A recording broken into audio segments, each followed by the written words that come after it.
অনুষ্ঠান দেশকে সুন্দরভাবে সাজাতে হবে, তারপরে নির্বাচনের কথা ভাবতে হবে। সংস্কার না করে কোন নির্বাচন কোন চাঁদাবাজ দখলদারদের হাতে আমরা দেশকে তুলে দেব না। কিভাবে দেশ পরিচালিত হবে সিদ্ধান্ত দিবে এই ছাত্র সমাজ এবং জনতা। এই চাঁদাবাজদের ঠিকানা হবে না। আমরা আল্লাহ তাআলার কাছে বলি, হে আল্লাহ, জালিম জালিম জালিম জালিমদের যে পরিণতি তুমি যুগে করেছো, নমরুদকে দেখিয়েছো, ফেরাউনকে দেখিয়েছো, সর্বশেষ খুনি আওয়ামী লীগকে দেখিয়েছো। যদি এই নব্য জালিমরা যদি এদের কপালে হেদায়াত থাকে, দয়া করে দ্রুত হেদায়াত দাও। আমরা আর পারতেছি না, পুরো বাংলাদেশটাকে আবার আসে মৃত্যু পুরোটা ঘুরিয়ে নিচ্ছি। হেদায়াত থাকে, দ্রুত হেদায়াত দাও। আর যদি হেদায়াত না থাকে, আল্লাহ দয়া করে ধ্বংস করে দাও। আমরা কোন জালিমের হাতে আমাদের বাংলাদেশকে তুলে দিতে পারি না। আমরা পারবো। 6 আগস্টের সেই চেতনা নতুন করে বাংলাদেশে বাস্তবায়ন করতে আমরা যে পারবো।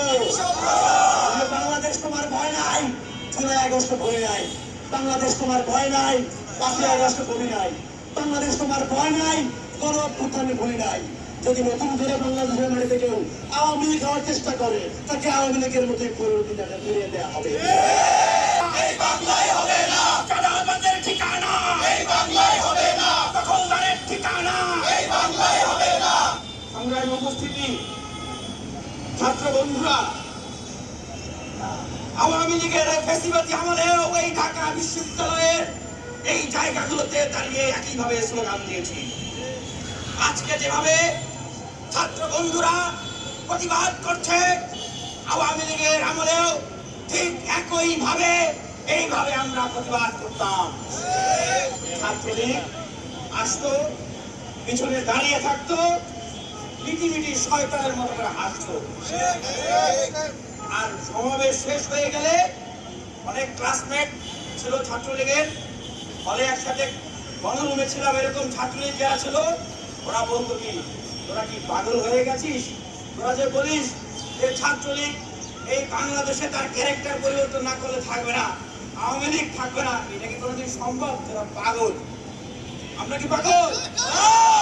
ঢাকা বিশ্ববিদ্যালয়ের প্রতিবাদী শিক্ষার্থীরা কি পাগল ছিল? পাগল ছিল না।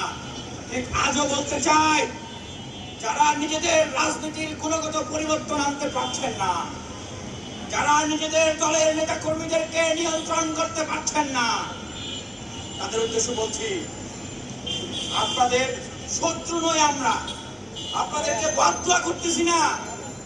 কারণ দীর্ঘ 16 বছরে আপনারাও নির্যাতিত নিপীড়িত হয়েছে। কিন্তু আজকে মুসলিম যদি জালিম হয়ে যায়, আল্লাহর আরশ কিন্তু আবারও কম্পন সৃষ্টি হবে। যদি আবারও 5 আগস্ট পরবর্তী বাংলাদেশে বোনদেরকে ধর্ষণ করা হয়, মাদেরকে ধর্ষণ করা হয়, যদি বিয়ে না দেওয়ার কারণে বাবাকে পিটিয়ে হত্যা করা হয়, চাঁদা না দেওয়ার কারণে ভাইকে পাথর নিক্ষেপ করে সেই জাহিলিয়াতের মতো হত্যা করা হয়, এই অত্যাচার, এই নির্যাতন আর কেউ সইবে না। আপনারা দেখছেন আজকে ঢাকা বিশ্ববিদ্যালয়ের শিক্ষার্থীরা এখানে দেশের মানুষের প্রতি দরদ দেখিয়ে তারা এখানে প্রতিবাদ করছে। আমি এই সমাবেশ থেকে বলতে চাই, জুলাই যোদ্ধারা, তোমরা কি ঘুমিয়ে পড়েছ? জুলাইয়ের ভাইরা, তোমরা কি ঘুমিয়ে পড়েছ? জুলাইয়ের বোনেরা, তোমরা ঘুমিও না। আমাদের নতুন বাংলাদেশ গঠন করার স্বপ্ন চিন্তাই হতে দেওয়া যাবে না। আমাদের সুন্দর বাংলাদেশ গঠন হওয়ার স্বপ্ন চুরি হতে দেওয়া হবে না। আজকে 10 মাস, এই 10 মাসে বিএনপি কি উপহার দিয়েছে? প্রায় 150 অধিক লাশ উপহার দিয়েছে, তাই নাই? শেখ হাসিনা কতজন খুন করেছে? 2000 মা বোনকে খুন করেছে। আমরা জানি না জাতীয় নির্বাচনের আগে তারা আবার 2000 খুন পূর্ণ করে ফেলে কিনা। আমরা বলতে বলতে চাই, জুলাই সনদ আমাদেরকে দিতে হবে। খুনি খুন দর্শনকারী লুটেরাদের বিচার করতে হবে। বাংলাদেশকে সংস্কার করতে হবে।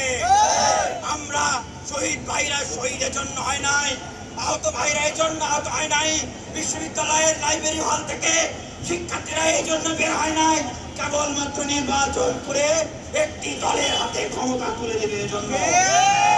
বেকারদের কর্মসংস্থান, দেশকে সুন্দরভাবে সাজাতে হবে, তারপরে নির্বাচনের কথা ভাবতে হবে।